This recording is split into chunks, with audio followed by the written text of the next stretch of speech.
रेखा को अपनी बहू से बहुत लगाव था। वो कुछ भी करती तो अपनी बहू के बारे में ही सबसे पहले सोचती। ऐसे ही एक दिन रेखा बाजार से घर आती है और अपनी बहू प्रीति को बुलाकर बोलती है, बहू आज खाना मत बना, मैं सोच रही हूँ हम दोनों कहीं बाहर खाने चलते हैं। वैसे भी इतनी गर्मी हो रही है, इतनी गर्मी में तू क्या ही बनाएगी रसोई में खड़े खड़े खाना। एक काम करते, दीपक वैसे भी 2-3 दिन के लिए बाहर गया है, हम दोनों वैसे ही अकेले हैं, तो हम दोनों चलते हैं दोनों बाहर खाना खाने के लिए। वैसे भी मेरा बहुत मन कर रहा है। नहीं माँ जी, आपकी तबीयत खराब हो जाती बाहर का खाना खाने से। मुझे पता है कि आप क्यों कह रही है कि आपको बाहर का खाना है। आप इसीलिए कह रही ना ताकि मुझे कोई मेहनत ना करना पड़े, आपको खाना मिल सके। माँ जी कोई दिक्कत की बात नहीं है। आप भी तो बाजार से आई ना इतनी गर्मी में, और गर्मी में अगर मैं आपके लिए खाना बना दूंगी तो इसमें कौन सी बड़ी बात हो जाएगी। और बाहर कितना महंगा महंगा खाना मिलता है, इसीलिए मैं आपके लिए यहीं पर खाना बना दूंगी। वाकई में बहू तू मेरे बारे में कितना सोचती है। अरे लेकिन मैं भी यही कह रही हूँ कि हम बाहर जाके खा लेते हैं। तू रसोई में खड़े होकर खाना बनाएगी तो रोज ही बनाती है ना, एक दिन नहीं बनाएगी तो क्या ही हो जाएगा। और ज्यादा टाइम नहीं लगेगा, हम बाहर चलते हैं ना, जल्दी से बाहर जाके खा के आ जाते हैं। बहू हम जल्दी जाएंगे और जल्दी वापस आ जाएंगे। और पहली बात, मैं तेरी सास हूँ, तुझे मेरा कहना मानना चाहिए। और तू हमेशा घर के बारे में सोचती है। शादी के बाद तो कहीं बाहर गई नहीं है, ना ही तो अपने पति के साथ गई है बाहर, ना कभी हमारे साथ गई है। तेरे को आज चलना पड़ेगा, तू जल्दी से रेडी हो जा। अरे माँ जी आप भी कितना सोचती है अपनी बहू के बारे में। मैं सच में बहुत खुशकिस्मत हूँ कि मुझे आपके जैसी सास मिली है। आप मुझे थोड़ा समय दीजिए, मैं अभी जल्दी से कपड़े बदल कर आती हूँ, फिर हम दोनों पास वाले ढाबे में चले जाएंगे। लेकिन आप वहाँ पर दाल रोटी ही खाओगी, और अब आपको मेरी बात माननी ही पड़ेगी, क्योंकि अब यही डिसाइड हुआ है बाहर जाने का, तो अब मेरी बात आपको माननी पड़ेगी। इस तरह प्रीति अपनी सास के बारे में सोचती और रेखा अपनी बहू के बारे में सोचती। ऐसे ही कई दिन निकल जाते हैं और कुछ दिनों बाद प्रीति काफी तैयार होकर अपने कमरे में बैठकर मुस्कुरा रही होती है। तभी वहाँ रेखा आती है और प्रीति को ऐसे मुस्कुराते हुए देखकर रेखा कहती है, अरे बहू तो अपने कमरे में बैठे बैठे मुस्कुरा क्यों रही है? अरे मुझे भी बता दे, मैं भी मुस्कुरा लूंगी। दीपक तो अभी आने वाला नहीं है, तो तू इतनी सज-धज के क्यों बैठी है? कुछ खास बात है क्या? नहीं माँ जी कोई खास बात नहीं है, लेकिन मैं सोच रही हूँ कि आज कहीं बाहर घूम कर आ जाऊँ। मेरा बड़ा मन कर रहा है कि मैं अपने दोस्तों से मिल आऊँ, लेकिन मैं आपकी मर्जी के बिना कहीं नहीं जाऊँगी। आप बताइए, अगर आपकी मर्जी होगी, आप कहोगी तभी मैं जाऊँगी, वरना मुझे कोई जल्दी नहीं है। और वैसे अगर मैं गई तो मुझे रात में घर आने में काफी लेट हो जाएगा, इसीलिए बता रही हूँ। आप बता दीजिए क्या करना है मुझे। बहू आज तू कुछ अलग ही लग रही है। मैंने तुझे आज तक किसी चीज के लिए मना नहीं किया, तो आज क्यों करूँगी? तेरा मन है तू जा। बहू तू वैसे जा कर रही है और अकेली जा रही है क्या? तो एक काम करते हैं ना, हम दोनों साथ में चलते हैं, सास बहू की कंपनी बढ़िया भी रहेगी। नहीं नहीं माँ जी, आप नहीं चल सकती। वो क्या है ना, मैं सोच रही हूँ कि अपने कॉलेज के दोस्त से मिलने चली जाऊँ, और मेरे दोस्तों के साथ आप बोर हो जाओगी ना, इसीलिए कह रही हूँ आप नहीं जा सकती, मुझे अकेले ही जाना होगा। अच्छा ऐसी बात है, चल ठीक है कोई बात नहीं। अगर तुझे अपने दोस्तों के साथ ही जाना है तो चली जा, मैं क्या ही करूँगी। तू ना समय समय पे मुझे ना फोन करती रही हो, और क्या कर रही है बताती रही हो, वरना मुझे चिंता होगी तेरी। अपनी सास से पूछकर प्रीति वहाँ से अपने दोस्तों के घर चली जाती है। लेकिन काफी देर हो जाती है और प्रीति घर नहीं आती और ना ही प्रीति का फोन आता है। रेखा काफी परेशान होती है, प्रीति को बार बार फोन करने लगती है, लेकिन प्रीति एक भी फोन नहीं उठाती। रेखा की टेंशन बढ़ती जाती है और वो खुद से कहती है, बहू को इतनी देर हो गई, अभी तक वो घर पे भी नहीं आई है, और बहू ने मुझे अभी तक फोन भी नहीं किया। बहू ठीक तो होगी ना?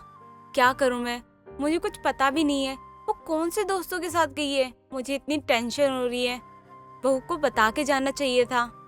मैं क्या करूं, और उसके कौन से दोस्त है जिसके साथ वो घूमने गई है। एक काम करती हूँ, बाहर जाके देखती हूँ इधर उधर, शायद से कहीं से आ रही हो। रेखा आसपास देखकर भी जाती, लेकिन कहीं भी उसे अपनी बहू नहीं दिखती। रेखा की टेंशन ऐसे ही बढ़ती जा रही थी। अगली सुबह हो जाती है और सुबह प्रीति घर आती है। प्रीति को देखकर रेखा कहती है, बहू तू पूरी रात कहाँ थी? मैंने तुझे कितना देखा। तुझे समय से घर आना और फोन करना याद नहीं रहा क्या तुझे? मुझे तुझे कितनी टेंशन हो रही थी, तुझे पता है? मुझे माफ करना, मैं अपने दोस्तों के साथ भूल ही गई थी। इतने दिनों बाद मिले थे हम सब लोग, तो एंजॉय करने लग गए थे। मेरा ध्यान ही नहीं रहा कि आपको बताना भी है। प्लीज माँ जी मुझे माफ कर दीजिए, अगली बार से ऐसा नहीं होगा। चल कोई बात नहीं, आज हो गया, आगे से नहीं होना चाहिए। बहू आगे से ध्यान रखियो इसका।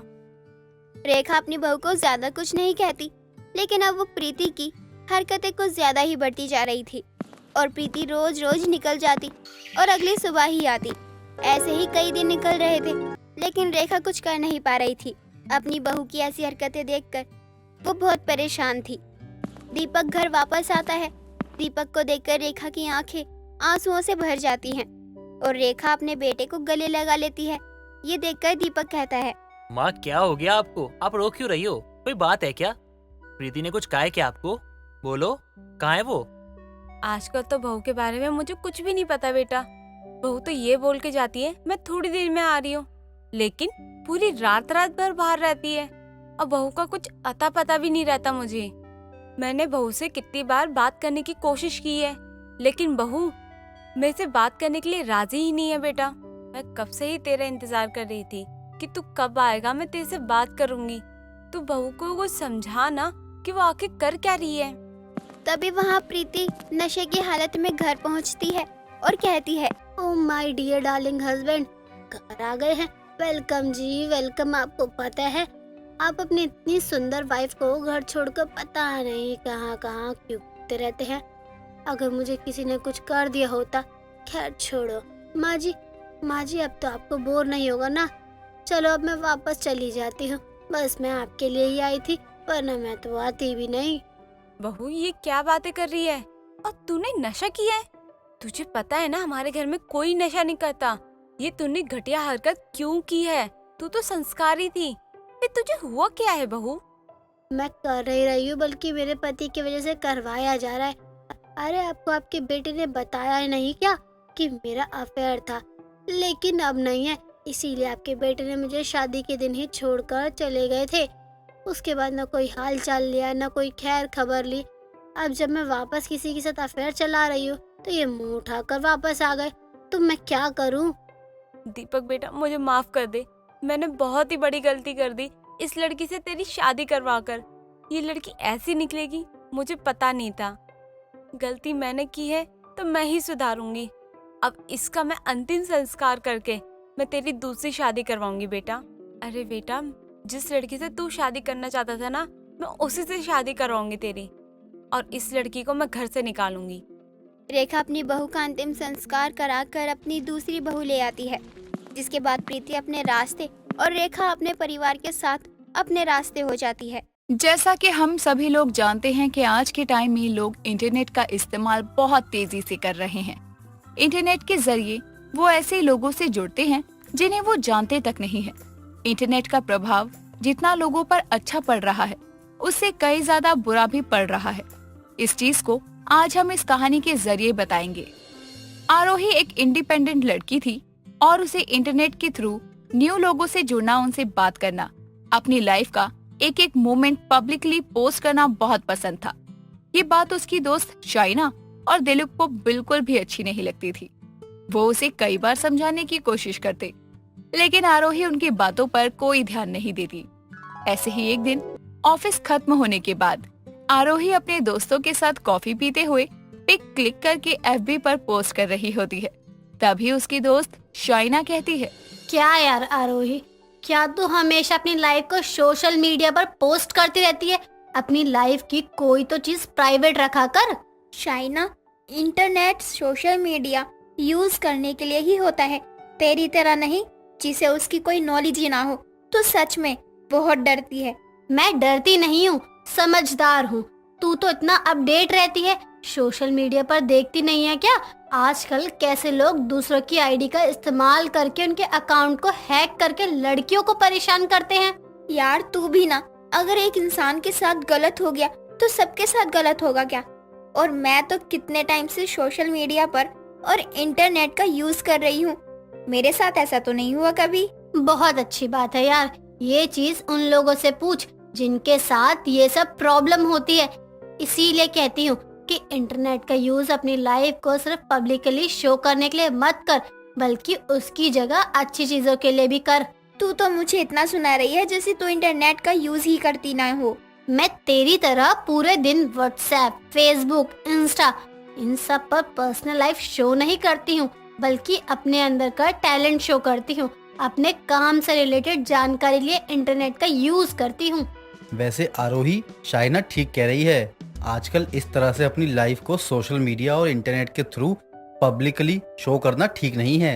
आज लोग जितना इंटरनेट का सही इस्तेमाल नहीं करते हैं, उससे कई गुना ज्यादा तो गलत इस्तेमाल करते हैं। आईडी हैक करना, लोगों के अकाउंट को हैक कर लेना, गलत पिक पोस्ट कर देना, ठीक है, ये सभी चीजें जो हैं इंटरनेट का गलत इस्तेमाल करने का उदाहरण है और ऐसी हरकतें बहुत ही ज्यादा निंदनीय हैं। यार मैंने बस एक कॉफी शॉप की पिक क्या पोस्ट कर दी, तुम लोग तो मुझे इंटरनेट पर लेक्चर ही देने लगे। बैठो तुम लोग, मैं जा रही हूँ यहाँ से। आरोही बिना अपने दोस्त की बातों का सही मतलब समझे उन पर गुस्सा करके चली जाती है। यहाँ हम इंटरनेट के दो तरह के प्रभाव देख सकते हैं।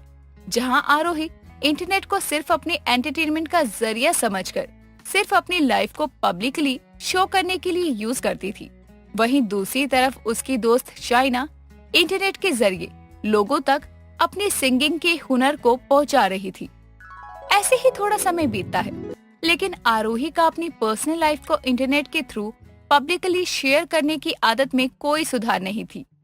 ऐसे ही एक दिन आरोही अपने घर में बैठकर फेसबुक चला रही थी।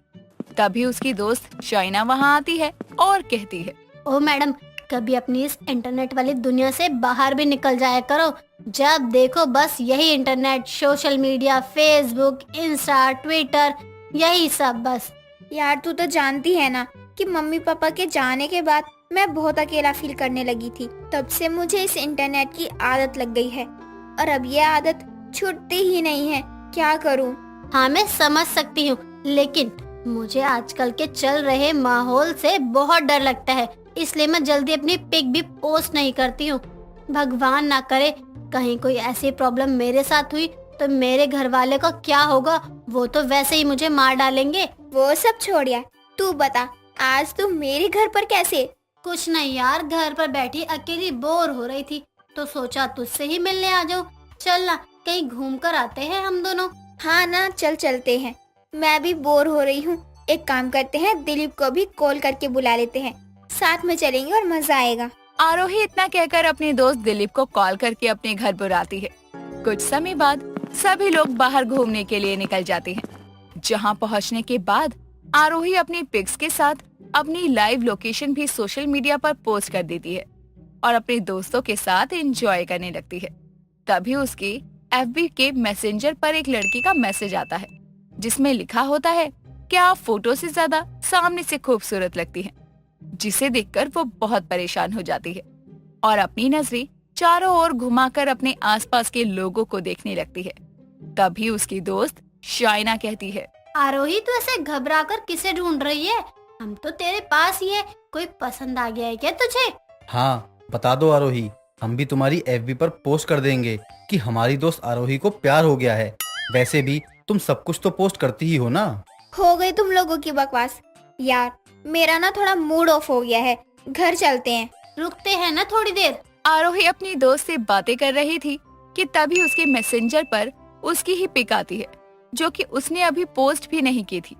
जिसे देखते ही वो डर जाती है और चुपचाप घर आती है। ऐसे ही थोड़ा समय और बीतता है। तभी एक दिन देर रात वो फोन यूज कर रही थी। तभी उसके FB पर एक कॉल आता है, जो कि उसी लड़के का था जिसने उसे मैसेज किया था। आरोही जैसे ही कॉल को पिक करती है तो वो लड़का बोलता है, कैसी लगी आपको अपनी पिक? वैसे आप सामने से बहुत ही सुंदर है, मुझे आपसे बात करनी है। लेकिन मुझे तुमसे कोई बात नहीं करनी है। तुम्हें समझ में नहीं आता क्या? और तुमने उस दिन मेरी फोटो कैसे ली थी? वो भी फोटो जो मैंने पोस्ट ही नहीं की। देखो, अगर तुम मेरे फ्रेंड लिस्ट में हो और परेशान कर रहे हो तो अच्छा नहीं होगा तुम्हारे लिए। देखो मैं तुमसे आखिर बार पूछ रहा हूँ, तुम मुझसे बात करोगी कि नहीं? बिल्कुल भी नहीं। आरोही इतना कहकर कॉल कट करके चुपचाप सो जाती है।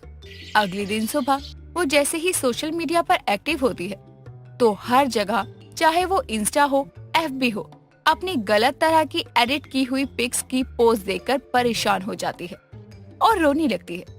तभी उसकी दोस्त शाइना और दिलीप वहाँ आते हैं और कहते हैं, आरोही ये सब क्या है? तू ये कैसे पिक पोस्ट कर रही है सोशल मीडिया पर और तू रो क्यों रही है? क्या बात है, बता तो।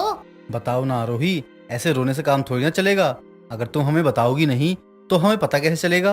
अपने दोस्तों के बार बार पूछने पर आरोही इंटरनेट के जरिए अपनी फोटो सोशल मीडिया अकाउंट के साथ हो रहे मिसयूज के बारे में और उस लड़के के बारे में सब उनको बताती है, जिसे सुनने के बाद उसके दोस्त उसे कहते हैं, तू पागल है क्या? तू क्यों रो रही है? तूने कुछ गलत थोड़ी ना किया है। मैंने तुझे पहले ही बोला था, इस तरह से अपनी लाइफ की हर छोटी बड़ी चीज इंटरनेट और सोशल मीडिया के थ्रू लोगों को बताने की जरूरत नहीं है, लेकिन तूने मेरी बात नहीं सुनी। यार अभी तो उसे मत सुनाओ, वो वैसे ही परेशान है। आरोही तुम चिंता मत करो, जिस इंटरनेट का इस्तेमाल करके वो लड़का तुम्हें ब्लैकमेल कर रहा है ना, तुम्हारे अकाउंट से छेड़छाड़ कर रहा है ना, उसी इंटरनेट के जरिए हम उसको पकड़ लेंगे और उसे अच्छे सबक सिखाएंगे। तुम चिंता मत करो। हाँ पागल, तू रो मत। जैसे वो लड़का इंटरनेट का गलत इस्तेमाल करके तुझे परेशान कर रहा है, वैसे ही हम इंटरनेट का सही इस्तेमाल करके उसे पकड़ेंगे और सबक भी सिखाएंगे, ताकि वो दोबारा फिर किसी के साथ ऐसा ना कर सके। इतना कहकर तीनों मिलकर इंटरनेट और सोशल मीडिया के थ्रू आरोही के ब्लैकमेलर को ढूंढना शुरू कर देती हैं। ऐसे ही थोड़ा समय बीतता है। समय के साथ तीनों इंटरनेट की मदद से उस लड़के को ढूंढ लेते हैं, जो कि उन्हीं के ऑफिस का एक लड़का था, जो काफी टाइम से आरोही को पसंद करता था, जिसके चलते उसने ये सब किया। पकड़े जाने के बाद शाइना और आरोही उसे बहुत मारते हैं और उसकी पीटने वाली वीडियो और उसकी हरकतों के बारे में सोशल मीडिया पर पोस्ट करते हैं, जिससे जो भी आरोही के साथ हुआ वो किसी और के साथ ना हो। साइबर क्राइम के जुर्म में उसे अंदर भी करवा देते हैं, जिसके बाद आरोही अपने दोस्तों से कहती है, आज तुम लोगों की वजह से मैं ये सब कर पाई और इंटरनेट के थ्रू उन सब को एक मैसेज भी दे पाई, जो इंटरनेट का गलत इस्तेमाल करके ना जाने कितनी लड़कियों को परेशान करते हैं। तूने बिल्कुल सही कहा, लेकिन कुछ चीजों का ध्यान तुझे भी रखना चाहिए। इस तरह से अपनी लाइफ का हर मोमेंट सोशल मीडिया पर नहीं डालना चाहिए। इन सब से हमारे लिए भी परेशानी की वजह बन सकता है ये सब। तू बिल्कुल सही कह रही है, आगे से मैं इन सभी बातों का ध्यान रखूंगी। हमने अपनी कहानी के जरिए दोस्तों आपको इंटरनेट के अच्छे और बुरे दोनों प्रभावों के बारे में बताया है। आपको हमारी ये कहानी कैसी लगी, हमें कमेंट बॉक्स में कमेंट करके जरूर बताएं। सपना और महक दोनों जुड़वा बहनें थीं। दोनों गरीब परिवार से थीं। दोनों बहनें कहने को तो जुड़वा थीं, लेकिन दोनों का बर्ताव बिल्कुल ही अलग होता है। जहाँ सपना तेज तर्रार थी, वहीं महक भोली थी। ऐसे ही एक दिन सपना और महक की माँ उनके लिए कपड़े लाती है। सपना और महक अपने अपने पसंद के कपड़े उठा लेती है और दोनों पहन कर आती है। सपना महक को देखकर कहती है, महक तू अपने कपड़े मुझे दे दे और मेरे कपड़े तू रख ले। पर हम दोनों को अपनी अपनी पसंद के कपड़े मिले हैं, तो मैं आपको क्यों दूं? मैं तेरी बड़ी बहन हूँ और तू ज्यादा जुबान मत चला। जितना बोला जाए ना उतना ही करा कर, समझी? सपना महक को डांट कर उसके कपड़े ले लेती है। माँ सब देखती है, लेकिन कुछ नहीं बोलती। ऐसे ही वक्त गुजरता है और दोनों बहनें अब शादी के लायक हो जाती हैं और बहुत ही जल्दी दोनों की शादी एक अमीर परिवार में होती है। अब दोनों गरीब जुड़वा बहनों का एक ही ससुराल हो गया था। उनकी सास कांता दोनों का बड़ी ही धूमधाम से स्वागत करती है। अगले दिन सुबह महक जल्दी से उठती है और घर का सारा काम करके खाना बनाने चली जाती है। कुछ देर बाद सपना आती है। सुन महक, मेरे हिस्से का भी सारा काम कर दियो और बाहर किसी को बोलियो मत कि मैं आज लेट सोकर उठी थी। पर सपना, ये रस्म होती है और हमें इसे खुद करना पड़ता है। अगर मैं खाना बनाऊंगी तो सबको पता चल जाएगा कि एक ने ही खाना बनाया है। हाँ तो कोई बात नहीं, तू मेरा नाम बोल दियो ताकि माँ जी मुझे बहुत सारा गिफ्ट दे। तूने बचपन से मेरा हक छीना है, अब तो मुझे ससुराल में खुश रहने दे। यहाँ तो ऐसा मत कर। अरे मैं तो तुझे खुश देखना चाहती हूँ, तभी तो बोल रही हूँ। जैसा मैं कहती हूँ वैसा कर और जो भी गिफ्ट मुझे मिलेगा उसमें से एक दो तुझे भी दे दूंगी।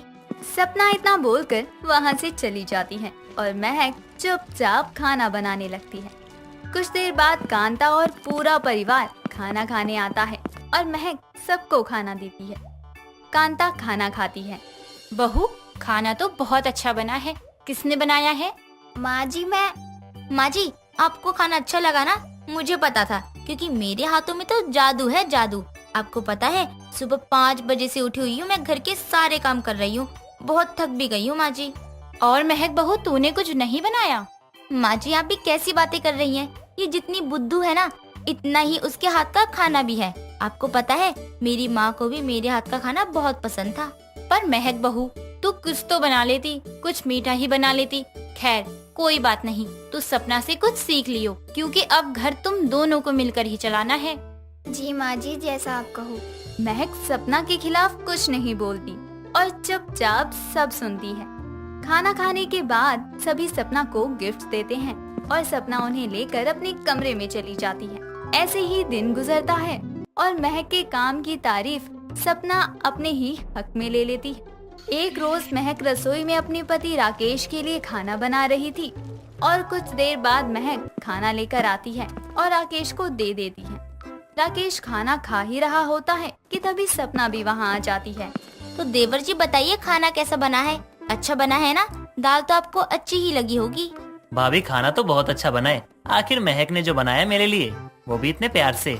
कैसी बातें कर रहे हैं देवर जी आप? खाना तो मैंने ही बनाया है, इसको कहाँ ही कुछ आता है। अगर इसको खाना बनाना आता तो इसको भी पहली रसोई वाले दिन गिफ्ट मिलते।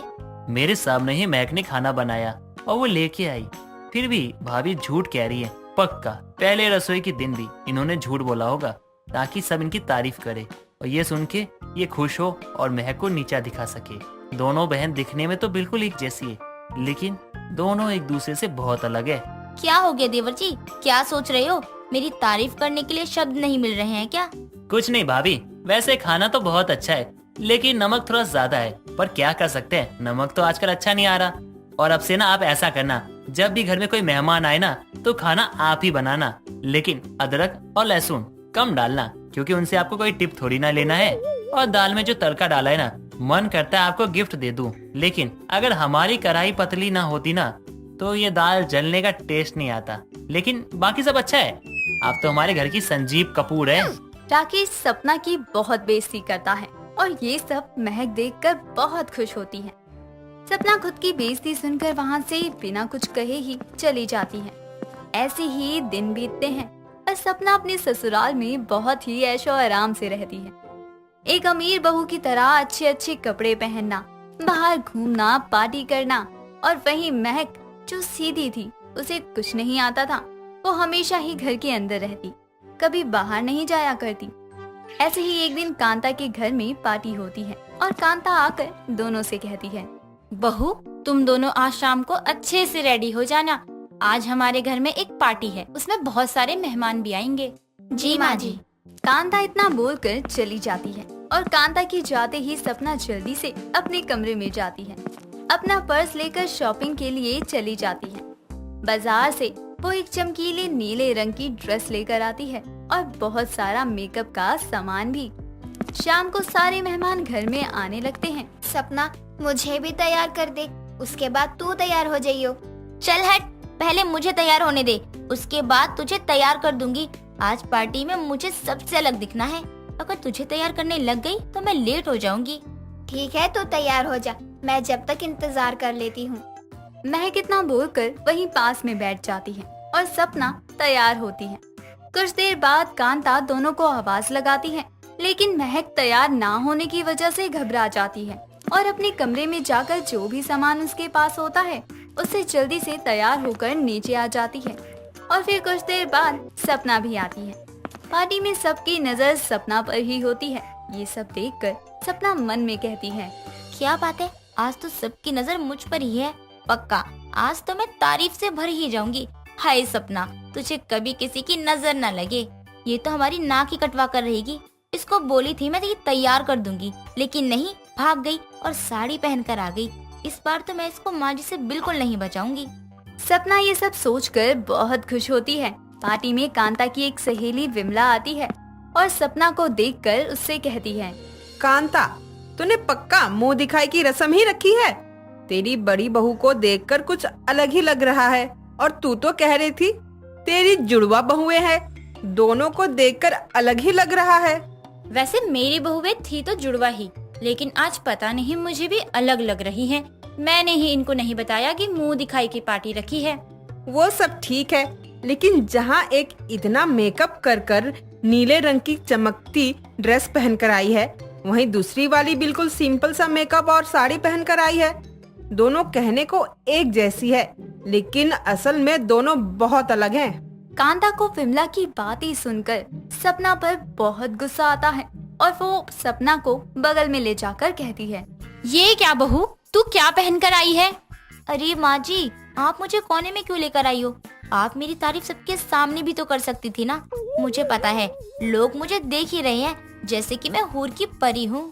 चुप कर, तू हूर की परी नहीं चुड़ैल की रानी लग रही है।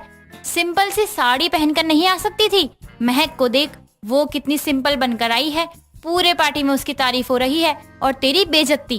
कांता इतना बोलकर चली जाती है और सपना एक कोने में खड़ी होकर खुद से कहती है, ये क्या, मुझे लगा मुझे तारीफ मिलेगी और उसको डांट, लेकिन इस बार तो मेरे साथ ही उल्टा हो गया। मैंने तो महक के लिए गड्ढा खोदा था और मैं उसमें जाकर खुद गिर गई।